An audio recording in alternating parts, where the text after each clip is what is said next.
Ang una, si Ka-Victor Group. Go! Kailangan po ng internet para po tayo ay may pangaral ang ebanghelyo sa maraming alagad. Kailangan po natin ang internet, lalo na po, hindi naman po lahat ng tao ay may cellphone. Hindi naman po lahat ng tao ay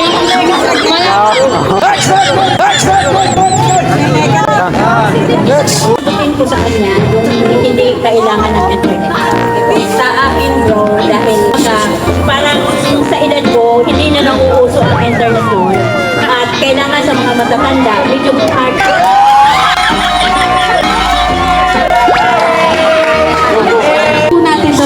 Kunyari po, kung nagtutuso tayo, minsan po wala po, pag nagtutuso tayo ng Bible, minsan po wala po nagka-like, mas pinipili po nila mag-skip. Kesa po mag-like, kasi po, mas alam po nila na may mas makikita po po silang mas maganda doon. Alright, next!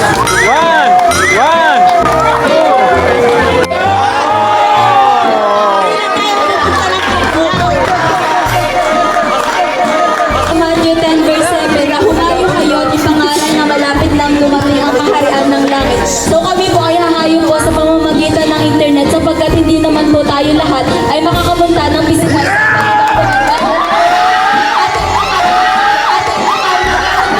Meron po tayong lokal sa iba't ibang bansa at iba't ibang pati po ng Pilipinas. At naniniwala po ako na sa tao po na nasa disiplina po na bawat isa sa atin kung ano po yung i-search po natin sa internet at kung ano po yung mga babasahin.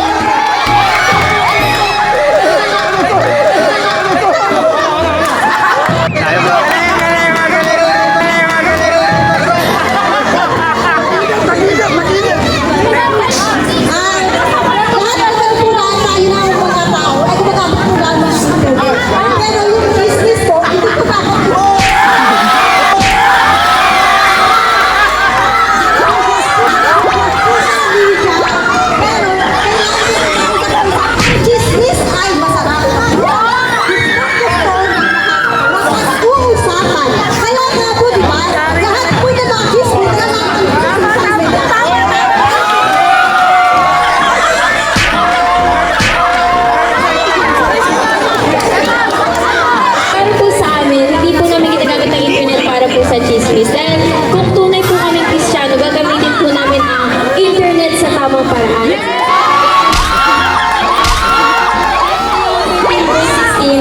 But to do good and to communicate, forget not. Sacrifices God is worth.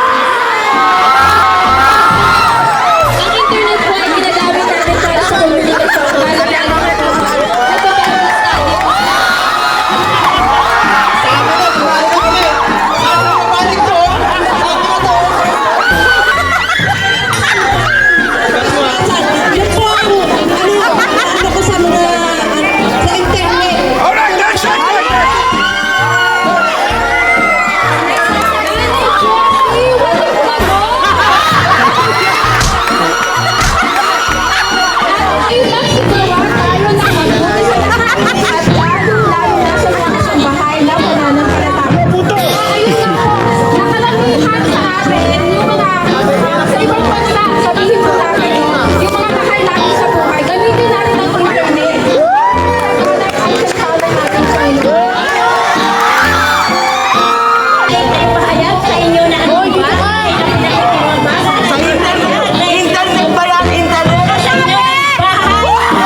Ephesians 4:29. Ano bang salitang mahalay ay huwag lumabas sa iyong bibig, kundi ang mabuting ikatitibay ayon sa pangangailangan upang makinabang ng biyaya ang mga